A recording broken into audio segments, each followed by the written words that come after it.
12 de abril de 1945. Harry Truman estaba disfrutando un bourbon con Sam Roarn en la oficina del presidente de la Cámara cuando recibió la llamada urgente para ir a la Casa Blanca. Pensó que tal vez Roosevelt quería discutir alguna legislación. Llegó a las 5:25 p.m., con la camisa empapada de sudor por haber corrido. Eleanor Roosevelt se adelantó, le colocó suavemente una mano en el hombro y pronunció unas palabras que resonarían en la historia Harry. El presidente ha muerto. Truman se quedó inmóvil, atónito, y finalmente balbuceó: «¿Hay algo que pueda hacer por usted?». La respuesta de Eleanor fue inmediata y devastadora. «¿Hay algo que podamos hacer por usted? Porque ahora usted es quien está en problemas». Pero aquel intercambio célebre fue solo el comienzo. Lo que ocurrió en las horas y días posteriores a la muerte de Federer reveló algo mucho más perturbador. Eleanor Roosevelt llevaba consigo un secreto que la había estado consumiendo por dentro durante meses, quizás años. Sabía que Franklin se estaba muriendo. Había visto cómo su salud se deterioraba de manera catastrófica. Y sabía que Harry Truman, el hombre que ahora era presidente, había sido mantenido completamente, absolutamente, inexcusablemente en la oscuridad. Dentro de las 72 horas posteriores a asumir el cargo, Truman descubriría algo que le heló la sangre. Desde que se convirtió en vicepresidente, se había reunido con Roosevelt exactamente 2 veces. 2 veces en 82 días. El presidente de los Estados Unidos prácticamente había desaparecido de la vida de su propio vicepresidente, mientras dirigía la guerra más grande de la historia humana. La primera conversación real entre Eleanor y Truman sobre lo que se le había ocultado ocurrió el 15 de abril, 3 días después de la muerte de Federer. Truman acababa de enterarse del proyecto Manhattan, de los acuerdos alcanzados en Yalta, de los que no sabía nada de las comunicaciones secretas con Churchill y Stalin, que nunca le habían sido compartidas. Se ahogaba en información que debía haber conocido meses antes. Eleanor fue a la Casa Blanca supuestamente para recoger algunos objetos personales, pero pidió hablar con él en privado. Lo que le dijo en esa reunión nunca fue registrado oficialmente, pero varios historiadores han reconstruido la conversación a partir de los recuerdos posteriores de Truman y de las cartas privadas de Eleanor. Ella le contó que Franklin llevaba al menos 1 año muriéndose, que su presión arterial había estado peligrosamente alta desde 1943, que había sufrido lo que casi con certeza eran una serie de pequeños derrames cerebrales, que sus manos temblaban tanto que apenas podía firmar su nombre, que se quedaba ausente. En medio de las reuniones, su mente simplemente se iba flotando en otro lugar, que en Yalta había estado tan débil que Stalin y Churchill lo habían notado y expresado en privado su preocupación a sus asesores. Le dijo a Truman que el médico personal de Franklin, el almirante Ross McIntyre, había estado mintiendo a todos, incluso posiblemente al propio Franklin, sobre la gravedad de su estado. Pero Eleanor lo sabía. Había visto al hombre con quien había estado casada durante 40 años desvanecerse poco a poco su brillante mente, titilando como una vela en el viento. Y entonces dijo algo que Truman más tarde le contó a su hija, que le había dado ganas de golpear una pared. Dijo: «Debí habértelo contado. Lo pensé muchas veces. Pero Franklin no quería que lo supieras. No quería que nadie lo supiera. Y me convencí a mí misma de que respetar su deseo era más importante que prepararte para lo que venía». Truman le hizo la pregunta obvia: ¿por qué Roosevelt no lo había preparado en absoluto? ¿Por qué tanto secreto? ¿Por qué mantener al vicepresidente a tanta distancia en un momento tan desesperado? La respuesta de Eleanor fue brutalmente honesta. Dijo que Franklin nunca había querido realmente a Truman como vicepresidente. Los jefes del partido se lo impusieron en la convención de 1944, porque Henry Wallace era considerado demasiado radical. Franklin lo había resentido. Quería elegir a su propio sucesor, y Truman no era ese hombre. Pero había algo aún más oscuro bajo la superficie. Eleanor le dijo a Truman que Franklin estaba en negación sobre su propia mortalidad, que se había convencido de que sobreviviría a la guerra, cumpliría su mandato e incluso quizás se presentaría nuevamente en 1948 si se sentía mejor. No era racional, pero los hombres moribundos rara vez lo son. Franklin Delano Roosevelt. El hombre que había reformado el gobierno estadounidense y liderado la nación durante la Depresión y la guerra, no podía aceptar que su cuerpo lo traicionaba. Así que simplemente fingió que no estaba ocurriendo. Y todos a su alrededor, incluida Eleanor, habían permitido esa ilusión. Truman le preguntó sobre Warm Springs, sobre los últimos días de Roosevelt. Lo que Eleanor le contó pintó un cuadro que el público estadounidense no conocería durante décadas. Franklin había ido a Warm Springs a finales de marzo exhausto y gris. Se quejaba de terribles dolores de cabeza y de cuello, pero no estaba solo. Había ido con Lucy Mercer Rutherford, la mujer de la que había estado enamorado desde 1918, la mujer cuyo romance con Franklin casi había destruido su matrimonio. Eleanor sabía que Lucy estaba allí. Se había enterado años antes de que Franklin había retomado el contacto con ella, de que Lucy había estado visitando la Casa Blanca durante la guerra, de que Franklin había arreglado que Lucy asistiera a su cuarta inauguración, sin decírselo a Eleanor. Cuando Eleanor llegó a Warm Springs después de la muerte de Franklin, Lucy ya había sido sacada discretamente del lugar. Pero Eleanor sabía que había estado allí cuando Franklin murió. Sabía que el retrato que se pintaba de Franklin en sus horas finales lo estaba pintando la amiga de Lucy, Elizabeth Shumat. Sabía que el amor de la vida de Franklin había estado a su lado, mientras ella se encontraba en Washington. Y ahora le contaba todo esto a Truman, no por amargura, sino porque sentía que él merecía entender quién era realmente Franklin, la figura casi santa que el público veneraba. También era un hombre que había guardado secretos, que había compartimentado su vida, que había dejado a su vicepresidente completamente sin preparación para la transición más importante en medio de la guerra más trascendental de la historia. Truman estaba atónito. Le preguntó a Eleanor por qué le contaba todo eso ahora. Su respuesta fue propia de su brutal honestidad.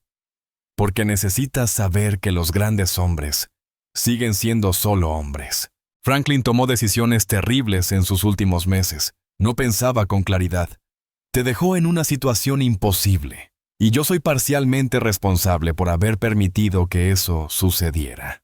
Tienes todo el derecho de estar enojado conmigo, con él, con todos los que permanecimos en silencio y dejamos que esto pasara. Truman escribió más tarde en su diario aquella noche que no sabía si sentirse agradecido por su honestidad o furioso con todo el círculo interno de Roosevelt por su fracaso colectivo.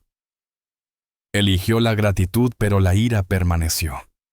Los detalles médicos que Eleanor compartió con Truman eran horripilantes. Describió cómo la presión arterial de Franklin había sido medida en 260/150 en marzo de 1944. Para ponerlo en contexto, ese nivel se considera una crisis hipertensiva, una emergencia médica inmediata. Una presión normal es de 120/80. La presión de Franklin era literalmente el doble de lo que debía ser, y aún así, seguía postulándose para un cuarto mandato, tomando decisiones sobre el destino de millones de personas.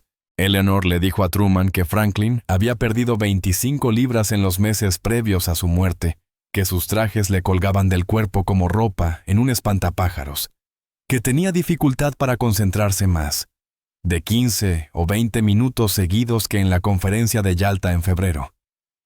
Apenas 2 meses antes de morir, había estado tan exhausto que había aceptado cosas que normalmente jamás habría aceptado, concediendo a Stalin ventajas en Europa del Este que perseguirían al mundo posterior a la guerra. Truman hizo la pregunta que le quemaba en la mente. ¿Sabía Roosevelt que se estaba muriendo?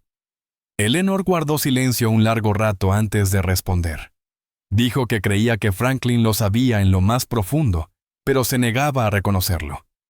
Nunca puso sus asuntos en orden. Nunca se sentó con Truman para informarle adecuadamente. Nunca preparó a la nación para una transición. Fue, dijo Eleanor, quizás su mayor fracaso como presidente. No sus políticas económicas, ni el plan para ampliar la Corte Suprema, ni siquiera la reclusión de los japoneses estadounidenses, a la cual ella misma se había opuesto en privado. Su mayor fracaso fue dejar a la nación sin timón en el momento más crítico imaginable. La Alemania nazi se estaba derrumbando, pero aún no derrotada. Japón seguía luchando con ferocidad. La bomba atómica estaba a meses de completarse. El orden mundial de posguerra aún se negociaba. Y el presidente había dejado a su sucesor sin saber prácticamente nada de todo ello. Eleanor entonces le dijo algo a Truman que cambió su forma de ver toda su presidencia. Dijo que Franklin creía que era indispensable, que pensaba que nadie más podría terminar lo que él había empezado. Pero vas a tener que demostrar que se equivocaba, Harry. Vas a tener que demostrar que nuestra democracia es más grande que cualquier hombre, incluso uno grande. Y tendrás que hacerlo mientras todos te comparan desfavorablemente con él. No es justo, pero esa es la situación en la que te hemos dejado. Truman apreció su franqueza, pero fue un consuelo frío. Heredaba una guerra, un programa secreto de armas nucleares, enredos diplomáticos complejos y una expectativa pública de que, de alguna manera, llenaría los zapatos del presidente más trascendental desde Abraham Lincoln. La conversación giró hacia asuntos prácticos. Eleanor le dijo a Truman que los papeles de Franklin eran un desastre, que no había llevado registros sistemáticos de sus conversaciones privadas con Churchill y Stalin, que gran parte de lo discutido en Teherán y Yalta existía solo en notas dispersas, y en la memoria cada vez menos confiable de Franklin, que las decisiones clave sobre Polonia, Alemania y las Naciones Unidas se habían tomado basándose en acuerdos verbales y apretones de manos. Truman diría más tarde que fue entonces cuando comprendió verdaderamente la magnitud del desastre que había creado el secretismo de Roosevelt. No había memoria institucional, no había registro escrito. Solo estaba Truman intentando reconstruir qué compromisos había asumido Estados Unidos y qué promesas había hecho Roosevelt. Eleanor también advirtió a Truman sobre las personas que rodeaban a Roosevelt. Le dijo que algunos se habían aprovechado del estado mental decadente de Franklin para impulsar sus propias agendas, que el almirante William Leahy, jefe del Estado Mayor de Roosevelt, probablemente había estado tomando decisiones en nombre de Franklin durante los últimos meses, que los militares estaban dirigiendo la guerra con una supervisión civil mínima, porque Roosevelt simplemente ya no podía concentrarse, que algunos miembros del gabinete no habían visto al presidente en semanas antes de su muerte porque estaba demasiado exhausto o confundido para reunirse con ellos. La imagen de Franklin Roosevelt como el líder maestro y en control de la guerra, admitió Eleanor, era en gran parte una ficción cuidadosamente mantenida durante sus últimos 6 meses. Truman le preguntó directamente a Eleanor: ¿por qué me estás contando todo esto? ¿Por qué destruir mi fe en él? Su respuesta fue inmediata: porque la fe no te ayudará a liderar. La verdad sí. Tienes que entender que no estás poniéndote en los zapatos de Roosevelt. Estás limpiando el desastre que dejó atrás. Y cuanto antes aceptes eso, antes podrás hacer realmente el trabajo. Fue quizá la evaluación más honesta que una primera dama haya dado jamás sobre los fracasos de su esposo. Pero Eleanor Roosevelt nunca fue una primera dama convencional. Tenía su propia identidad política, su propia brújula moral, y ahora estaba usando su credibilidad para decirle a Truman verdades difíciles que nadie más se atrevería a decirle en la cara. El peso de lo que Eleanor reveló cayó sobre Truman como una niebla densa. Le hizo una pregunta más. «¿Intentaste que me preparara?» El rostro de Eleanor se tensó. Admitió que lo había hecho varias veces, que le había dicho a Franklin que debía incorporar a Truman al círculo interno e informarle sobre las decisiones importantes y tratarlo como a un socio genuino. Pero Franklin siempre la desestimaba con un gesto. Decía que Truman era un político mediocre del aparato de Pendergast en Missouri, que le faltaba visión, que estaría bien porque el gabinete y el personal se encargarían de los detalles. Eleanor había insistido, pero no lo suficiente, y ahora vivía con la culpa de saber que podría haber hecho más para forzar el asunto. En las semanas posteriores a esa conversación, Eleanor siguió siendo honesta con Truman, de maneras que fueron tanto útiles como dolorosas. Le dijo qué asesores eran dignos de confianza y cuáles estaban más preocupados por proteger sus propios cargos. Le compartió observaciones sobre la personalidad de Churchill y cómo manejar la naturaleza teatral del primer ministro británico. Le advirtió que Stalin era mucho más astuto de lo que Franklin había querido creer, que la esperanza de Roosevelt en una cooperación con la Unión Soviética tras la guerra era probablemente ingenua. En esencia, le dio a Truman un curso intensivo sobre las realidades que el optimismo y el deterioro de la salud de Roosevelt habían oscurecido. Los registros históricos muestran que Truman tanto apreció como resentió la honestidad de Eleanor. Apreció tener a alguien dispuesto a decirle la verdad sin endulzarla. Resentía la implicación de que no estaba preparado, aunque era absolutamente cierto. Pero sobre todo resentía a Franklin Roosevelt por haberlo puesto en esa posición. Truman escribiría más tarde que consideraba que Roosevelt había sido criminalmente irresponsable en su último año, que un hombre que sabía que estaba muriendo no tenía derecho a postularse para un cuarto mandato y que toda la situación había sido un completo desastre, que podría haberse evitado si Roosevelt hubiera tenido el valor de renunciar o preparar adecuadamente a su sucesor. Sin embargo, la brutal honestidad de Eleanor en aquellas primeras semanas también creó un vínculo entre ellos. Truman sabía que ella podría haber protegido el legado de Franklin guardando silencio sobre sus fallos. En cambio, eligió ayudar al nuevo presidente a tener éxito incluso si eso significaba empañar la imagen de su esposo. Eso requirió valor, requirió integridad, y le dio a Truman algo invaluable: la verdad. En una ciudad construida sobre mentiras agradables y giros políticos, la disposición de Eleanor Roosevelt a hablar con franqueza sobre el catastrófico fracaso de su esposo para preparar a su sucesor fue un regalo. Un regalo incómodo y doloroso, pero un regalo al fin y al cabo. Años más tarde, después de que Truman tomara la decisión de lanzar las bombas atómicas, después de enfrentarse a Stalin en Potsdam, después de navegar por el mundo de posguerra que Roosevelt había dejado en caos, escribió a Eleanor una carta privada. En ella le agradecía por su honestidad en aquellos primeros días. Le dijo que su disposición a decirle la verdad, por incómoda que fuera, lo había ayudado a comprender que no podía simplemente intentar ser Roosevelt.